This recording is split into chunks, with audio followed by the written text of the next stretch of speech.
Olá galerinha, belezinha? Mais uma vez estamos aqui, né, dessa vez para estudarmos os povos indígenas do Brasil, ok? E como nós já vimos nas primeiras aulas, eu até levei esse livrinho para vocês verem, são vários, ok? Há uma grande diversidade cultural desses povos nativos. Como vocês estão? Estão bem? Estão preparados? Então vamos lá. Para começar eu tenho uma surpresinha aí para vocês. Vejam bem. Paixó, sou chavante, cariri, yanomami, sou tupi, guarani, sou carajá. Sou pancararu, carijó, sou pinagé, potiguar, sou caeté, puniú, sou pinambá. Sou pancararu, carijó, sou pinagé, potiguar, sou caeté, puniú, sou pinambá.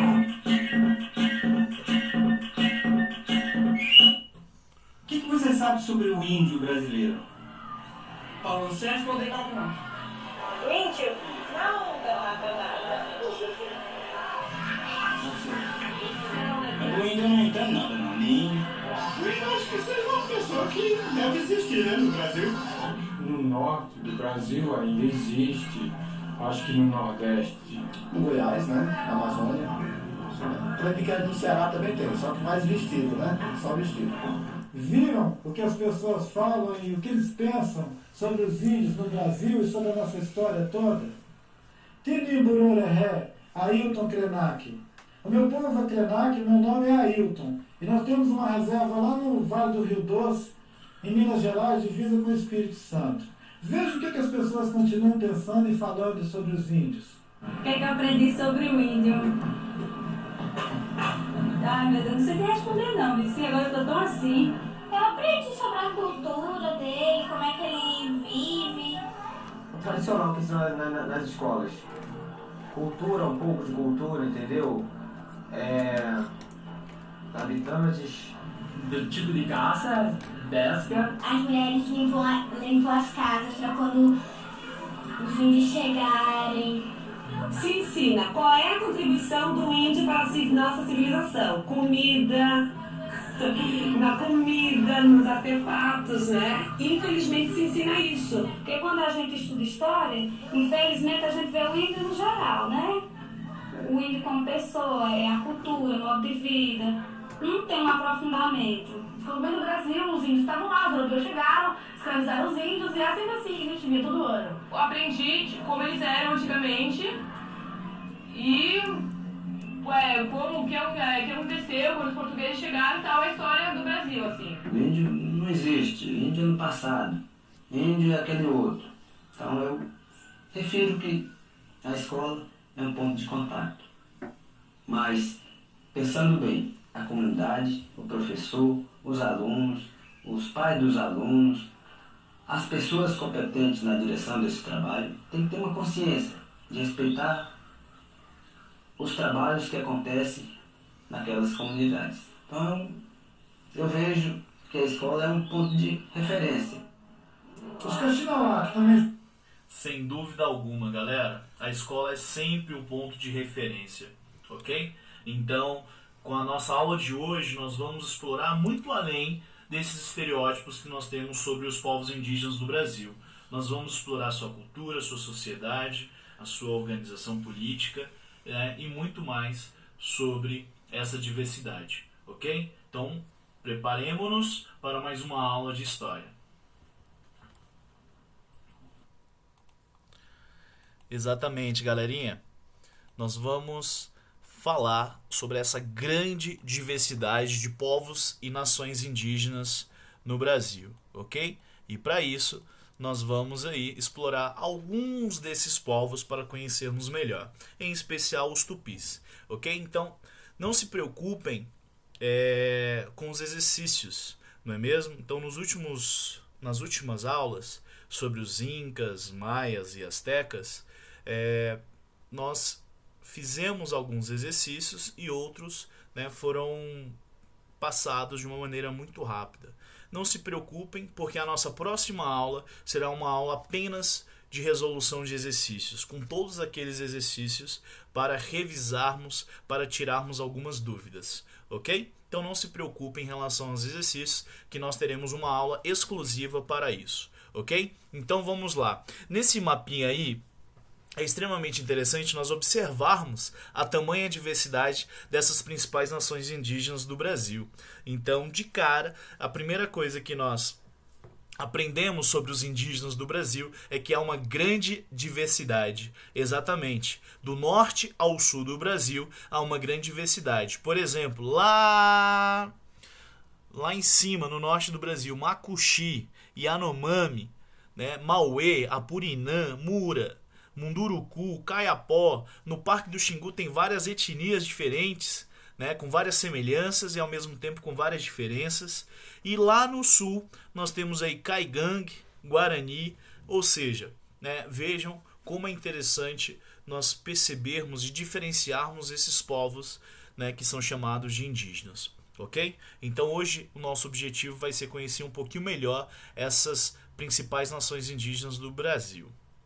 Mais uma vez aí uma grande diversidade desses povos, né, com diferentes culturas, inclusive diferentes línguas. Bem, antes de mais nada, galerinha, quando nós falamos de povos indígenas do Brasil, em pleno século XXI, a grande maioria dos brasileiros, como nós podemos ver nesse início do vídeo, ignora a imensa diversidade de povos indígenas que vivem num país, né? Muitas vezes tem uma série de estereótipos e até mesmo preconceitos em relação a esses povos. Só para termos ideia, estima-se que na época da chegada dos europeus fossem mais de 1000 povos, somando entre 2 e 4 milhões de pessoas. Atualmente encontramos no território brasileiro 256 povos falantes de mais de 150 línguas diferentes. Mais uma vez, galera, atualmente nós temos em média 256 povos diferentes, 256 etnias diferentes que falam diferentes línguas, cerca de 150 línguas diferentes, ok? Então os povos indígenas somam, segundo o censo IBGE de 2010, esses censos são feitos de 10 em 10 anos, não é mesmo? Nós temos aí no Brasil cerca de 896.917 pessoas que se autodeclaram indígenas. Destes, 324.834 vivem em cidades e uma grande maioria, cerca de 572 mil, em áreas rurais, o que corresponde aproximadamente a 0,47% da população total do país. Não é mesmo? Mas vocês podem falar, pô, é quase 0,5%, é uma população ínfima, né? Uma população mínima, é uma minoria. Sim, é uma minoria étnica hoje, mas por quais motivos, né? É preciso nós pensarmos historicamente a presença desses diferentes povos indígenas no território brasileiro ao longo do tempo. Essa é a função da história, ok? Então nós vamos compreender um pouquinho melhor essa trajetória de diferentes povos indígenas do Brasil ao longo desses mais de 500 anos de colonização, né? Ao longo de diversos momentos de violência que esses povos viveram, beleza? E sobretudo a sua herança cultural, que é o mais importante, é o mais valioso para, né, a história e a cultura do nosso país. Então a maior parte dessa população distribui-se por milhares de aldeias situadas no interior de 723 terras indígenas. Exatamente, nós temos aí terras indígenas, né, que são demarcadas para essas populações. Ainda hoje é um dos grandes temas, né, que nós falamos sempre quando nós falamos de povos indígenas no nosso país, ok? Bem, antes de mais nada, eu segui aqui para alertá-los alguns aspectos em destaque do próprio Instituto Socioambiental, que é uma das instituições mais importantes quando nós falamos de meio ambiente e de povos indígenas do Brasil, ok? Segundo o ISA, que é o Instituto Socioambiental, falar hoje em povos indígenas no Brasil significa reconhecer basicamente seis aspectos. Então vamos reconhecê-los brevemente antes de nós explorarmos. Nessas terras colonizadas por portugueses, território brasileiro, onde viria a se formar um país chamado Brasil, já havia populações humanas que ocupavam territórios específicos. Não nos esqueçamos disso. Então o Brasil ele não foi descoberto em 1500. Ok? Mais uma vez é importante ressaltar, não só no território brasileiro, assim como em todo o continente americano, como nós bem vimos sobre os astecas, incas, maias e diversos outros, inclusive na América do Norte. O segundo aspecto. Não sabemos exatamente de onde vieram, dizemos que são originárias ou nativas, porque estavam por aqui antes da ocupação europeia. São povos nativos, são povos originários. Terceiro aspecto. Certos grupos de pessoas que vivem atualmente no território brasileiro estão historicamente vinculados a esses primeiros povos. Exatamente, há um vínculo histórico, sociocultural, né? Como se fossem descendentes desses povos originários, desses povos nativos. Ok? Quarto, os índios que estão hoje no Brasil têm uma longa história que começou a se diferenciar daquela da civilização ocidental ainda na chamada pré-história, com fluxos migratórios do Velho Mundo, Europa, para a América ocorrido há dezenas de milhares de anos. A história deles voltou a se aproximar da nossa há cerca apenas 500 anos com a chegada dos portugueses. Ou seja, nós temos aí uma história em comum a partir do processo de colonização. Muitas vezes essa história ela é o que? Violenta, né? Porque é um processo de colonização, de imposição de uma cultura europeia frente à cultura aqui já existente. O quinto aspecto, como todo grupo humano, os povos indígenas têm culturas que resultam da história de relações que se dão entre os próprios homens e entre estes, e o meio ambiente. Uma história que, no seu caso, foi e continua sendo drasticamente alterada pela realidade da colonização.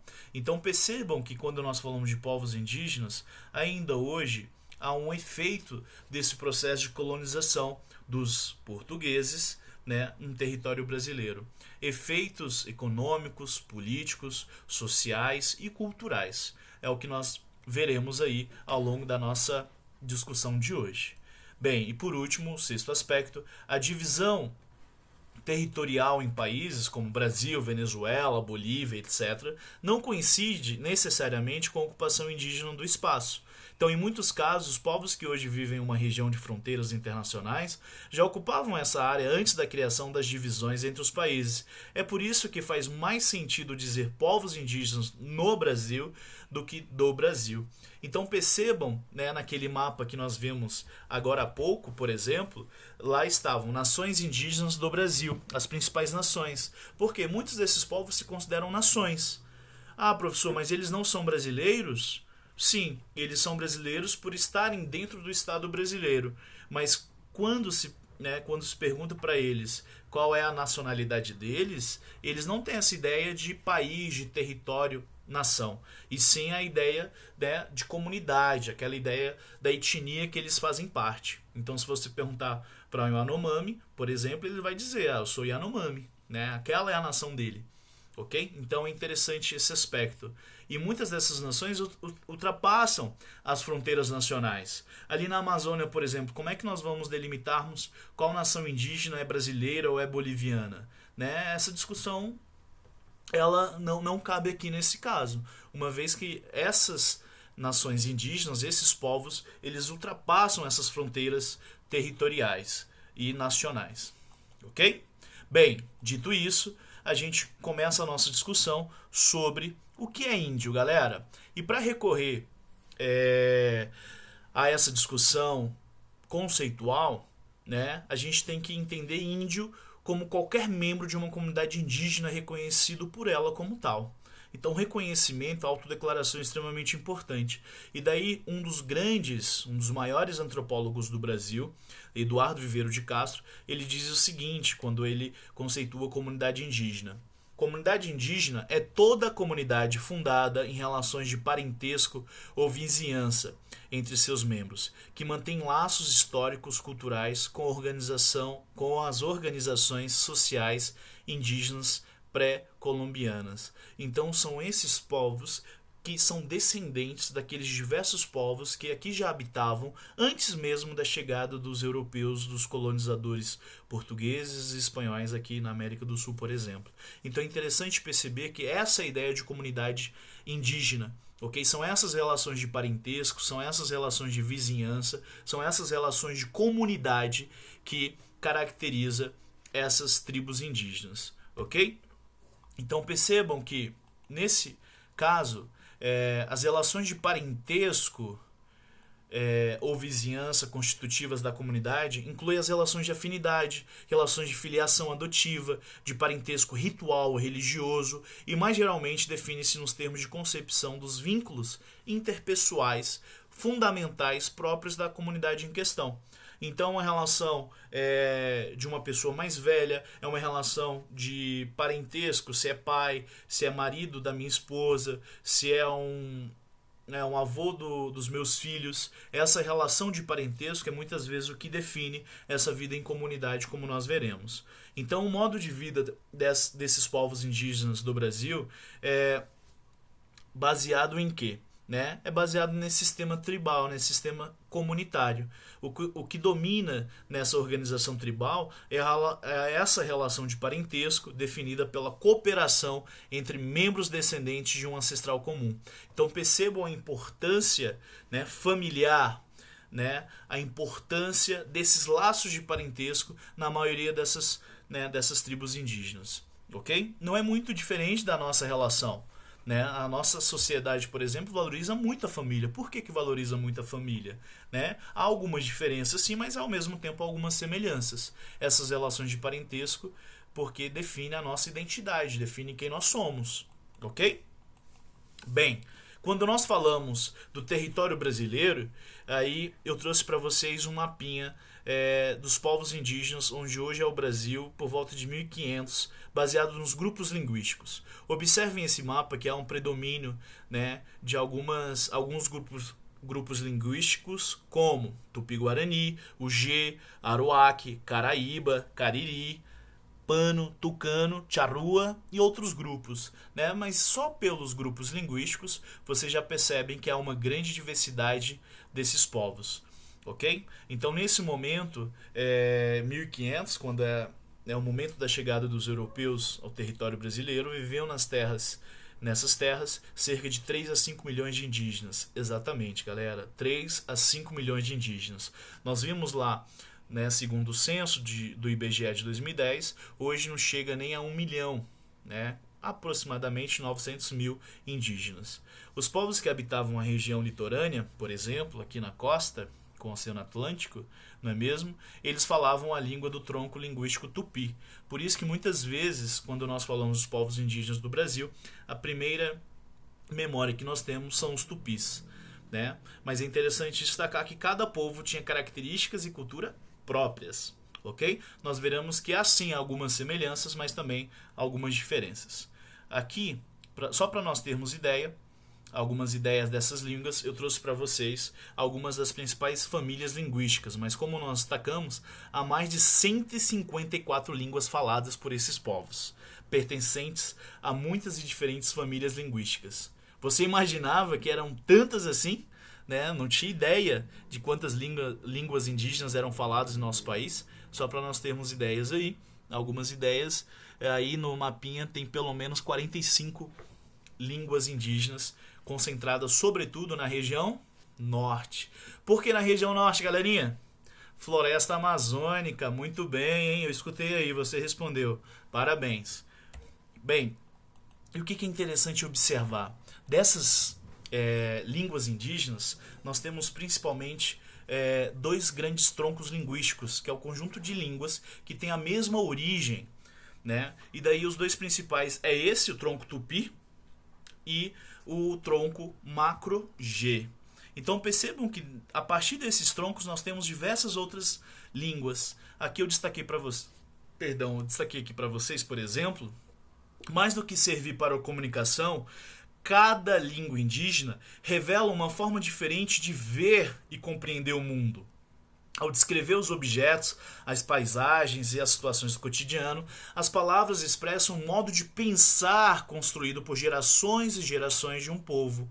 Ou seja, essa língua é muito mais do que um idioma, como muitas vezes nós entendemos a língua portuguesa, por exemplo. Essa língua é uma forma de se situar no mundo para esses povos, ok? São saberes únicos do seu próprio povo. Então, se uma língua deixa de existir, a cultura desse povo, por exemplo, acaba também deixando de existir. Então aqui, só para vocês terem uma ideia, nós temos o tronco tupi, de onde surge o tupi-guarani, ariquém, aueti, juruna, mauê, mondé, né, puruborá, munduruku e várias outras. E aqui o tronco macro-G, né, onde também surge, por exemplo, o Krenak lá, do Ailton Krenak, uma das principais lideranças indígenas, né, do Brasil. Ok? E daí eu trouxe algumas curiosidades para vocês. Veja abaixo alguns exemplos de como são escritas palavras como pedra, fogo, jacaré, pássaro e onça nas línguas da família Tupi-Guarani. Olha só que interessante, galera. Daí nós temos diferentes línguas. Guarani-Mibiá, a língua Tapirapé, a língua Parintintim e a língua Wajampi. A pronúncia nem sei, né, se está correta, infelizmente ainda não tive a oportunidade de aprender uma língua indígena, e a língua geral amazônica. Percebam, por exemplo, pedra, algumas se assemelham, né? Itá, Itã, Itá, Tacuru, Itá. Até parecido em algumas dessas línguas. Fogo também, mas, por exemplo, jacaré já é diferente. De jacaré, tchancaré, de jacaré, iacaré, né? Percebam aí algumas semelhanças e diferenças na própria língua. Ok?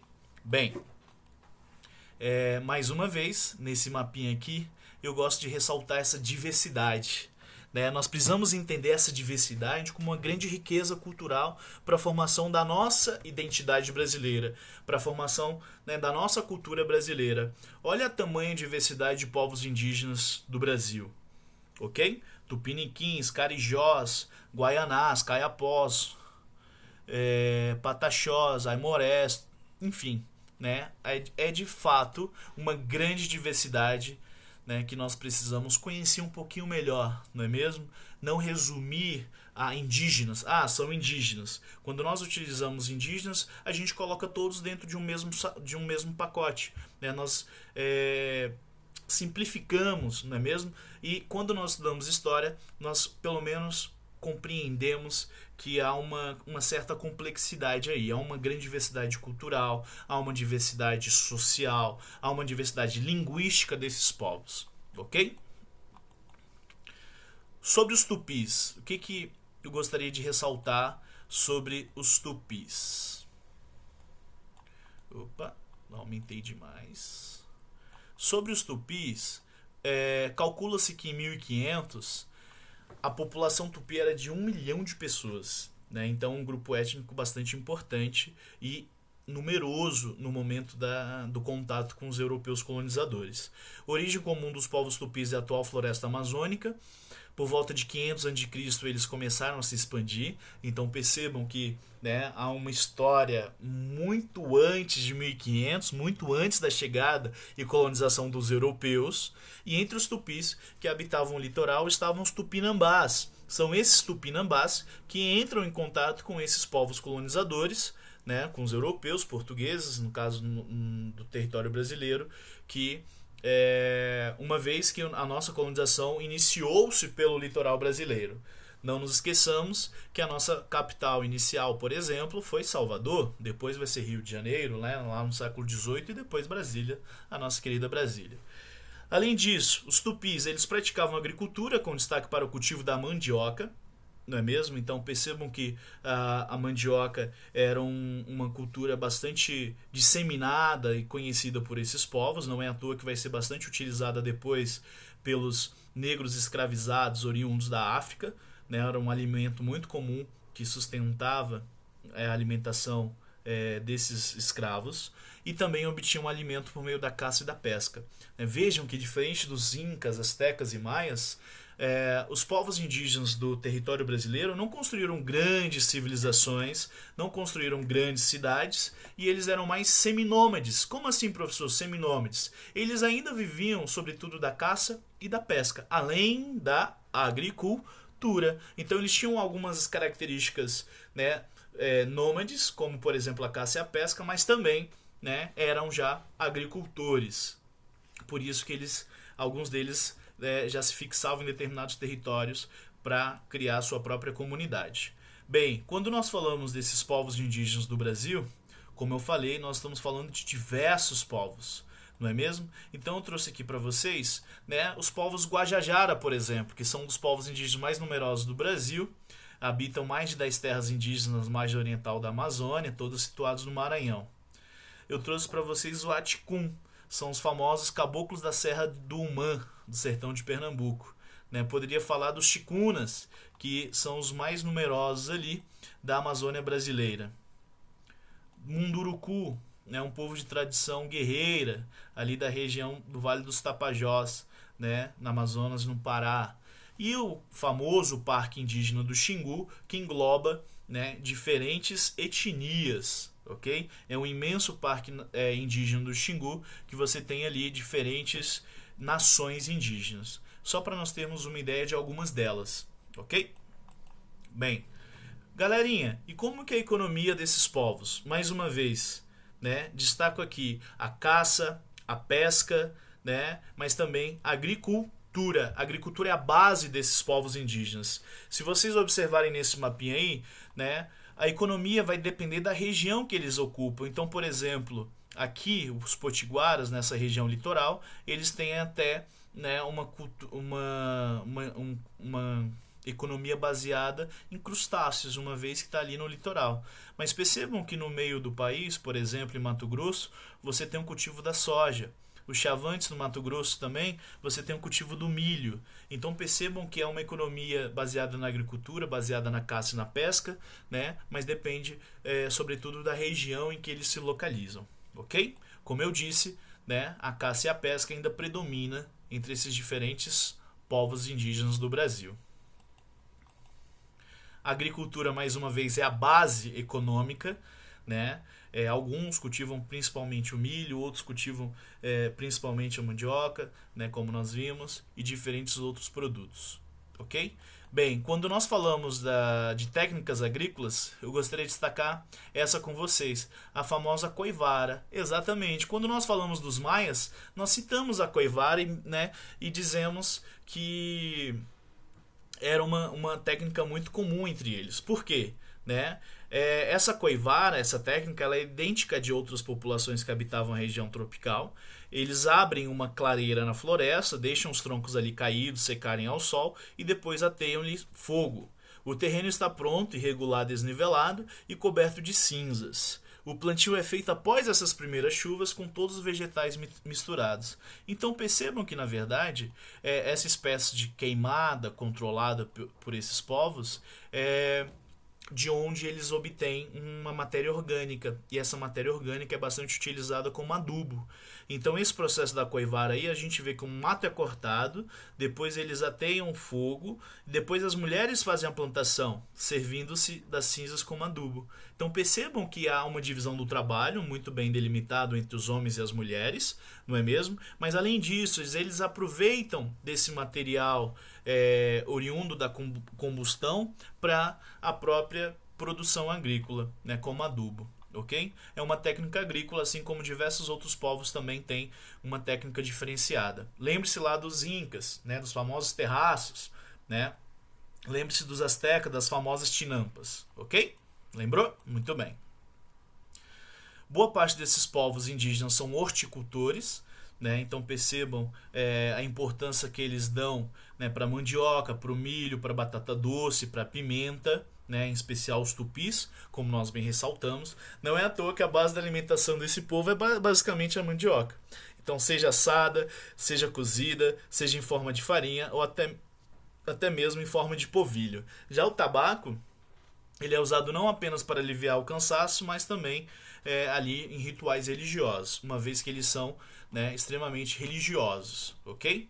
Além da agricultura, galera, não podemos esquecer do artesanato, né? Eles valorizam muito o artesanato, como nós podemos aí ver nessa imagem, ok?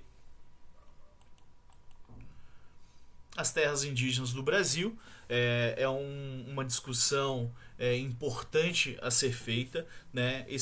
Muitos desses povos precisam dessas terras indígenas para garantir a sobrevivência do seu povo, para garantir a manutenção da sua cultura, né? Então vejam aí quais são as principais terras indígenas que nós já temos demarcadas, né, as principais se localizam aí na chamada Amazônia Legal, ok?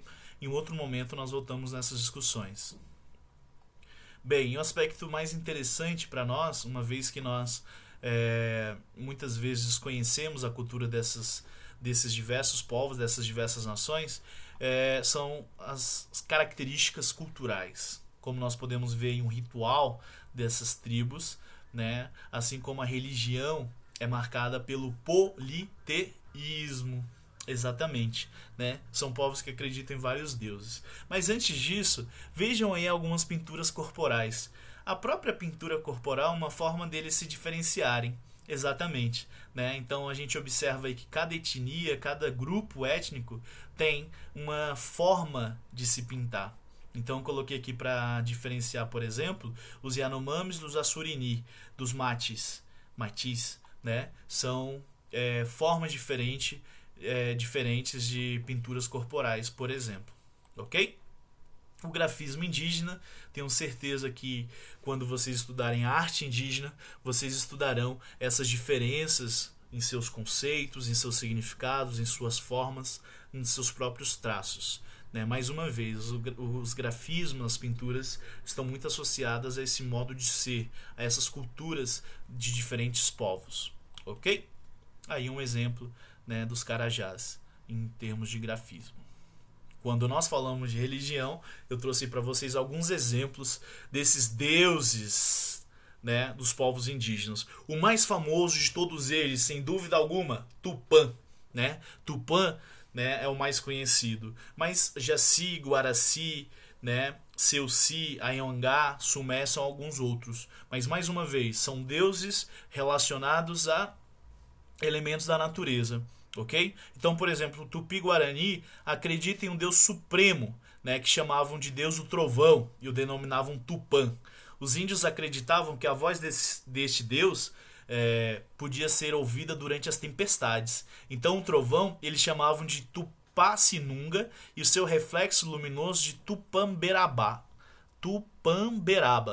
relâmpago. Eles acreditavam que este era o Deus da criação, o Deus da lua, e a sua morada seria o sol, né? Então é interessante a gente pesquisar, a gente conhecer pelo menos algumas dessas mitologias, né, desses povos, algumas dessas crenças que formam por sua vez todo o sistema cultural dessas diferentes nações indígenas. Então eu coloquei aqui para vocês alguns desses mitos, algumas dessas lendas.